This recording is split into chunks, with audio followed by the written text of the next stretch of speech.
Welcome to the Salmon Runs YouTube. Enjoy the video. You begin by signing in and confirming prerequisites. Do this now. Open Settings, tap your name, then Find My, and make sure Find My iPhone is active. Once done, verify location services are on so the device can report position. Sign into iCloud or open the Find My app with the same Apple ID used on the missing iPhone.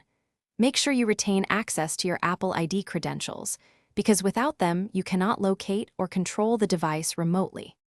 You now locate the phone, open the Find My app on another Apple device or go to iCloud. Calm and choose Devices. Tap the missing iPhone to display the map pin and a live location when available. If it's nearby, hit play sound immediately to reveal it. For navigation, choose directions to open maps.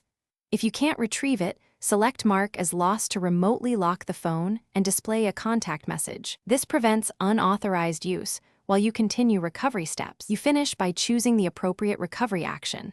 If the device is offline, toggle Notify when found so you get an alert when it reconnects. If sensitive data is at risk, use Erase iPhone. Remember, this is irreversible, though activation lock still requires your Apple ID.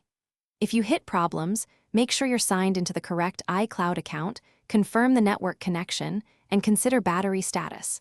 A dead phone won't report location. If persistent issues remain, reset your Apple ID password. Thanks for watching. Consider subscribing if we helped you.